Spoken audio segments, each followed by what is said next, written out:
الشهيد حجاج.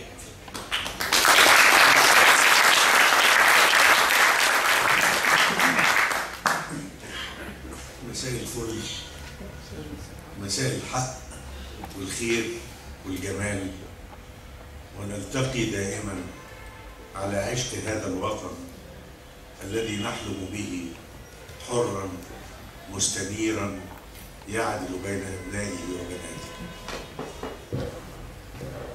أنا آسف جدا لأن لن أفي مرسي جميل عزيز حقه فيما أود أن أقول، والعتب في كده على الحركة الثقافية المصرية قبل أن يكون على أخونا هاني. الحركة الثقافية المصرية للأسف الشديد ظلت تنظر إلى الأغنية على أنها جنس متدنن من الفنون والآداب، وبالتالي لم تدرك أن جيلا من العمالقة دخل إلى الساحة في عالم الغناء في بدايات الأربعينيات، هو جيل الحداثة في الغناء المصري المعاصر أو الحديث. زي ما احنا كلنا عارفين ان الغنى المصري الحديث ابتدى مع النهضة المصرية ومع محمد علي، وبانفتاحه على الآستانة اللي بعت لها حسب الله عشان يدرس موسيقات عسكرية، وبعت لها محمد عثمان وكثير من مغني العصر والجيل، يمكن الشيخ المسلوب لغاية عبد الحمولي مثلا، كلهم ذهبوا فيما يشبه البعثات الغنائية لإسطنبول لتعلم الغناء أو لتجويد ما يحسنونه من غناء بالعودة إلى منابع علمية كانت ابتدت تتقاعد وتتنظم، لأن احنا الغناء عندنا ظل غير مكتوب والنوتة الموسيقية ظلت غير مكتوبة لزمن قريب جدا. فمع محمد علي في عصر محمد علي كان أول المبدعين المصريين الشيخ المسلوب اللي أبدع الدور، وظل الغناء المصري محصورا في التوشيح الديني والدور والنشيد. بعد كده جابوا لنا سيد درويش. ظلت الفرم الغنائية محدودة جدا في الأناشيد الدينية أو في الإنشاد الديني بشكل عام، والفورمة اللي ابتكرها أو اللي أتى بها الشيخ المسلوب اللي هي الدور. وبعد كده حصل شوية تطويرات، التصغير للموشح باسم الطقطوقة، التصغير لفورمة الموشح القديمة، ولغاية ما في الفترة دي كان الشعراء الكبار اقتربوا من عالم الغناء على استحياء. كانوا شوقي بيه اللي ابتدى مع عبد الحمولي وكتب له مجموعة مواويل، ثم بعد ذلك مع عبد الوهاب، وكانوا إسماعيل صبري اللي كتب لمحمد عثمان. وكان الغنى شغلانة في معظم الإبداعات كان كتابة المؤلفاتية، يعني ما هماش شعراء في قامة لا إسماعيل صبري ولا شوقي بيه، وكانوا مؤلفين سجالين عاديين موهومين بالغنى وبيكتبوا غنى بالفرم القديمة، لغاية ما جاء شاعر خلال قبيل ثورة 19 كان في الحركة العبقرية لخلق الموسيقى القومية المصرية على ايدين سيدنا سيد درويش وبرفقته بديع خيري، اللي نقلوا الغنوة من الأشكال القديمة من الفرم القديمة التطريبية إلى المسرح والدراما والتعبير المسرحي وغنى الطوائف إلى آخر الأشكال. والشكل الوحيد اللي قدمه فيه سيد درويش على أغانينا ساعتها كان فورمة النشيد اللي ما كناش بنعرفها قبل كده. بعد شويتين عمنا رامي نزل إلى الساحة بعد بديع خيري وابتدى يكتب لغاية ما ربنا هداه لصيغة جديدة في الغناء المصري بيسموها المونولوج، التي هي أغنية المناجاة. شخص بيناجي نفسه أو النوم بيداعي عيون حبيبه وهو قاعد سرحان في ملكوت الله بيتكلم عن مشاعره الداخلية. كانت الحقيقة بشكل ما هي ردة عما وصل إليه سيد درويش وبديع خيري من نقل الغنى للمسرح وعودة للغنى بمفهومه التطريبي القديم. وبعد المونولوج اللي عمله مع الأصابجي ابتدى عبد الوهاب كتب مونولوجات وكتب أدوار، وفضلت الصيغة الغنائية تقريبا بتدور في التوشيح، والغنى الديني لسه ما زال موجود، جنبيه الفرم الجديدة دي من الدور لغاية الأطقوطة لغاية المناجاة أو المونولوج اللي عمله عمي رامي. عمنا مرسي اتولد زي ما احنا عرفنا 21، وصل للساحة الغنائية على مشارف الأربعينات 39 أو حاجة من هذا القبيل. وفي الوقت ده كان في فعلا حركة شعرية بتولد في مصر هامة جدا، اللي هي حركة أبولو اللي كانت في منتصف الأربعينيات، ابتدت في منتصف الأربعينيات. من الواضح لمن يقرأ عم مرسي وأبناء جيله اللي أنا بأعنيهم بالتحديد عم عبد الفتاح مصطفى عليه رحمة الله وصلاح جاهين بعد ذلك بقليل، دخلوا لساحة الغنى. وأظن أن مع مرسي جميل عزيز ثم لحق به الآخران دخل الغناء المصري في مرحلة جديدة. هذه المرحلة روافدها فيما أرى، وإن كان الكلام ده محتاج لتوثيق برؤية مكتبة عم مرسي بالدراسة التوثيقية الحقيقية، يعني أنا أتصور أن عم مرسي شعريا هو ابن مدرسة المهجر اللبنانية وابن مدرسة أبولو المصرية، مضافا إليهما الفولكلور المصري الذي لم يلتفت أحد قبله له. يعني حتى شاعر الشعب العظيم بيرم التونسي يحس من يقرأ أشعاره أنه لم يعرف الفولكلور حقيقة، وأنه كان ابن مدينة ومعرفته بالفولكلور تخيلية، حتى في اللغة البدوية اللي كتب بيها حوارات أفلام، وهي ليست لغة بدوية، هي لغة متخيلة لكن جميلة، لكنها ليست مستندة إلى أصول بدوية حقيقية. أنا في تقديري هذا ما ميز رحلة عم مرسي جميل عزيز، أنه التفت إلى المنابع الشعبية، ده واحد، والتفت إلى شعر الحداثة. لما نقول كلمة حداثة، شعر الحداثة ممثلا في أبولو وفي الإخوة بتوع المهجر. كلمة حداثة ما هياش كلمة زمنية، لكن كلمة منهجية، كلمة عقلية، بمعنى إن عرفت البشرية ثقافات وحضارات قديمة ظلت ممتدة لغاية القرن ال15 وال16. الحضارات دي كلها والثقافات دي كلها مبنية على فكرة التعرف على الوجود، فكرة الماهية الأرسطية، إيه الحاجة. فنقدر نقول إن الثقافات القديمة دي كلها ثقافة الإيه، بني آدم بيتعرف على الوجود اللي حواليه وبيعرف المفردات، ده بحر، ده جبل، ده كده. وفي فكرة عنده اسمها فكرة الاثنينية، إن البني آدم ده نايم في الكهف وبيحلم إنه بيتصارع في الغابة مع وحش، فبيبقى بيكبر في ظنه إن أي مادة لها مقابل روح، إن الكهف ليها ماء، وإن الجسد له روح، وإن الموضوع له فكرة. فبنت الحضارة القديمة دي كلها على الشيئين دول، على فكرة الماهية هي الحاجات، وفكرة أن لكل جسد فكرة أو روح وراء، جانب روح.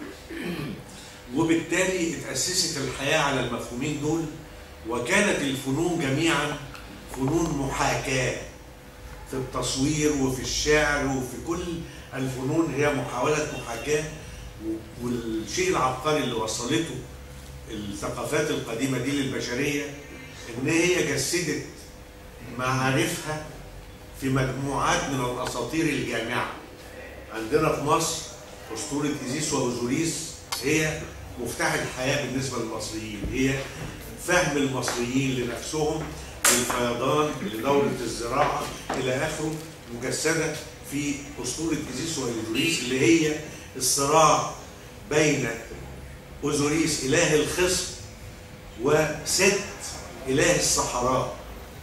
هذا معنى مصر، إخصاب هذه الصحراء، خلق هذا الوطن من بطن الصحراء بترويض النيل. هذه هي مصر، وهذا هو الإبداع المصري الأساسي اللي خلى مصر قد ما هي هبة النيل هي هبة المصريين المبدعين في نفس الوقت. ظلت الثقافات القديمة دي موجودة لغاية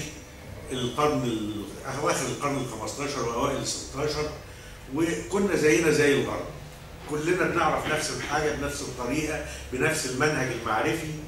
بين القرن ال15 والقرن ال17 الغرب اهتدى لفكرة عبقرية واهتدى لها عبر عرب رفضناها. اهتدى لفكرة ان الاشياء عشان نفهمها لازم نعرف ايه اللي سبب الاشياء دي، فكرة السببية، ان لكل شيء سبب. فابتدت البشرية الغربية تراجع فكرة ليه الدنيا كده، ووصلت بان ما دام بنسبب السبب هنحصل على النتيجة، يبقى الانسان الخير يستطيع ان يصنع مصيره، تبقى الحرية ضرورية للمجتمعات الإنسانية إلى آخر ده. وفي نفس الوقت ابتدوا يعملوا العقل على العلوم النقلية. العلم زمان فلان سمع كذا عن كذا وفلان سمع كذا عن كذا، يتجمع في موسوعة الحيوان للتميري ولا موسوعة مش عارف ايه، كلها أخبار منقولة ما فيش فيها البحث العلمي الحقيقي. لما أوروبا اكتشفت السببية أن لكل علة معلولا، هذا المعلول يتحول لعلة لشيء آخر، وبالتالي الوجود في حركة مستمرة وتغير مستمر. ابتدى يبقى في حاجة اسمها المنهج العقلي عند الغرب، ابتدوا يناقشوا العلوم القديمة ويصفوها ويكتشفوا إن ينبغي أن تنبني الحياة على العقل لا على النقل، على العلم لا على الخرافة. وابتدت أوروبا تعمل علامها. إحنا في الشرق هنا وقفنا وقلنا بين العلة والمعلول تقف إرادة الله، فتوقف فعل السببية وسيبنا كل الأمور على ربنا. طورت أوروبا الحياة دخلت في عصر الحداثة. عصر الحداثة يعني عصر المنهج العلمي، يعني عصر منهج العقل بدلا من النقل. احنا فضلنا معتمدين على علوم النقل لغاية يعني حصل حاجات. انا طولت ولا حاجه؟ لغايه مثلا لو حضراتكم فاكرين اثناء الحمله الفرنسيه على مصر، ده العالم الحديث جاي للعالم القديم. فتلاقي العالم القديم بيستقبل ده ازاي؟ الجبارتي يقول لك فلما وقع عليهم القنبر ولم يكونوا قد عاينوه من قبل قالوا يا خفي الألطاف نجنا مما نخاف. الناس جايه لك بعلم وعقل وفكر جديد، وانت بتقابلهم بالاتكال على الله دون ان تعمل بالاسباب اللي دينك امرك بيها. يعني فده لقاء الحداثه مع القدم. ظل عالم القدم حتى الان، وظل حلم النهضه الحديثه حتى الان حلم المصريين، وزي ما كان حلم محمد علي ورفاعة رافع الطهطاوي هو لغايه النهارده حلم ثوره 25 يناير اللي حصل، اننا نريد ان ندخل في عالم الحداثه. على مستوى الفنون بنقول ان ابتدينا نقرب من عالم الحداثه بالبعثه اللي عملها بتاعه حسب الله وبالاقتراب من المناهج العلميه في الاستانه وما شابه. لكن دخول الحداثه للفكر الشعري تاخر بعض الشيء في تصوري. يعني حين بدأ البارودي مثلا عبد الله النديم مع الثورة العربية، هذا شعر قديم جدا بعيوب قديمة، وكأنه شعر بدوي في مصر التي لا تتكلم هذه اللغة. ظل فعلا الشعر هو شعر المثقف ثقافة عربية ولا يخص الجماهير المصرية. فضلوا المصريين مقسومين نصين، نص بيقول شعر مرجعيته عربية و19 الشعب ما يعرفوش، و19 الشعر بيغنوا غنى فولكلوري الشعر ده ما يعرفوش، وبمعزل يعني فعلا أمتين مش أمة واحدة اللي بنعيش في هذا الوضع. حصل اضطرابات من الحداثة مع عم بديع ومع عم رامي، لكن أظن الاضطراب الأهم كان مع مرسي جميل عزيز. لماذا؟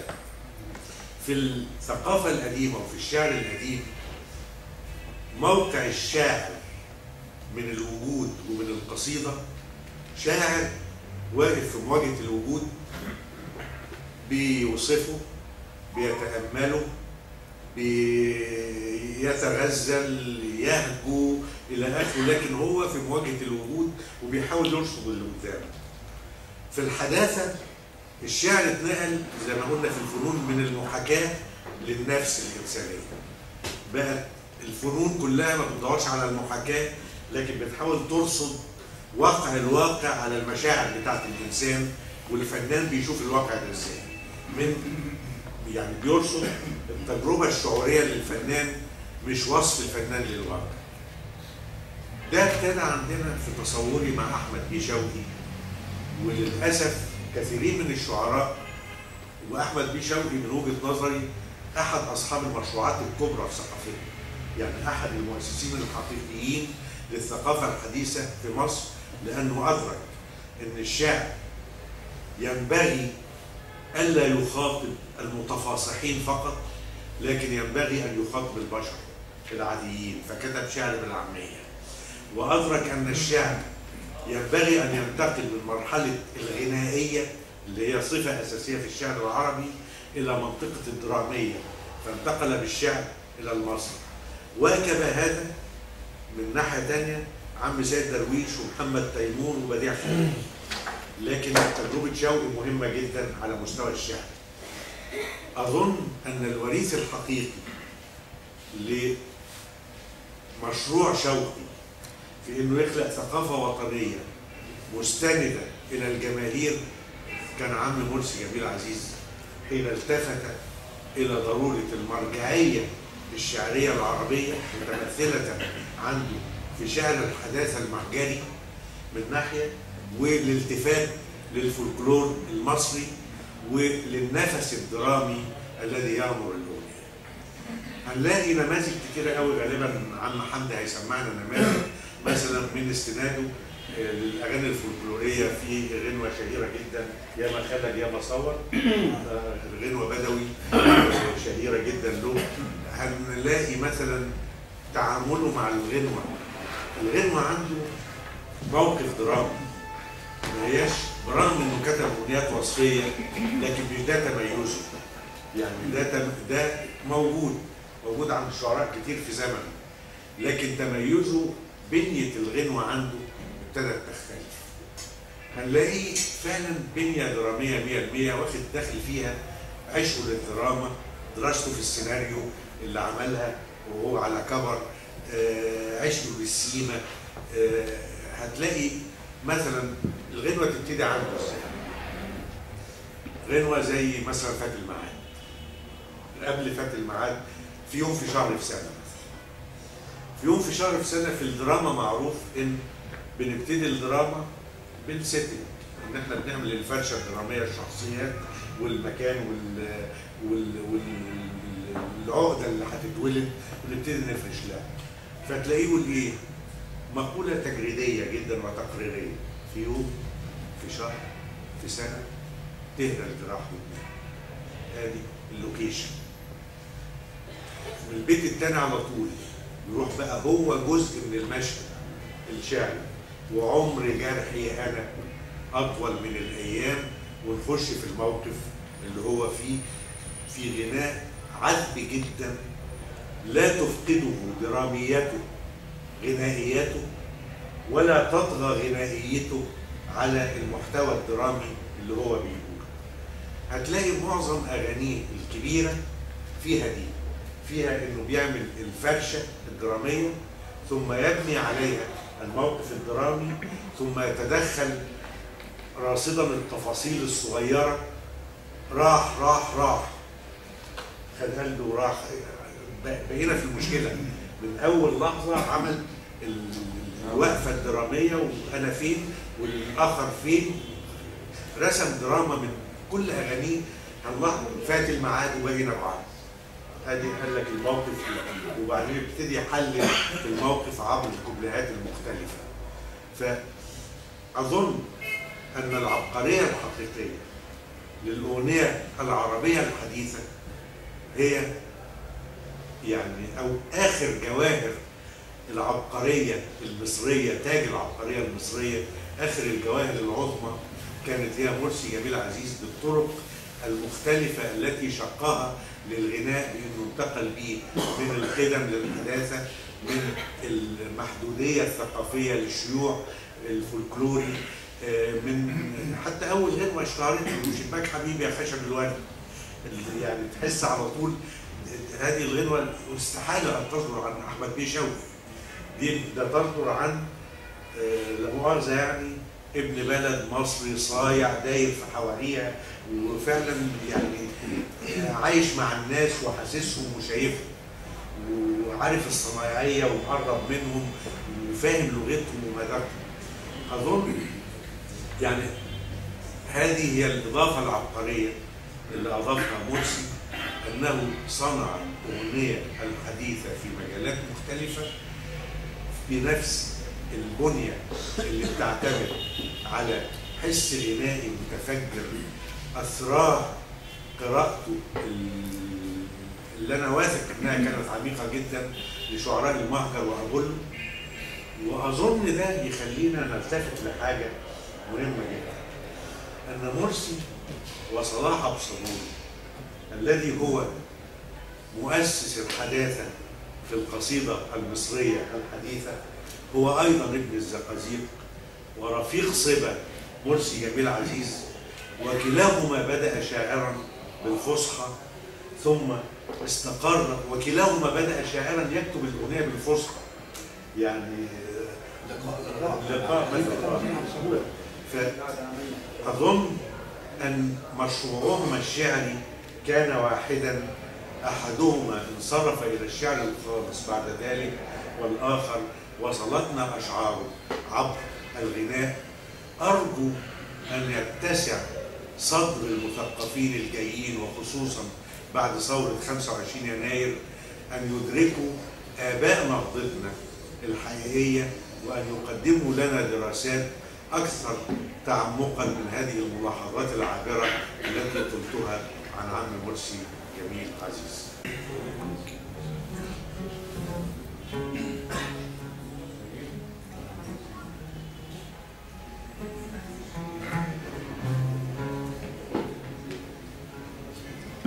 عطشان يسمراني محبة، عطشان يسمراني ملالي الأناني محبة، ملالي الأناني عطشان يسمراني محبة، عطشان يسمراني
وكمان وكمان نسيني على طول ولا تسأل في عزول نسيني على طول ولا تسأل في عزول نسيني ولا أقول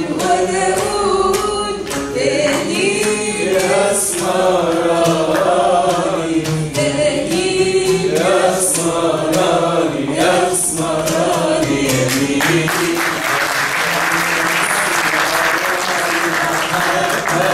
عطشان يا اسمراني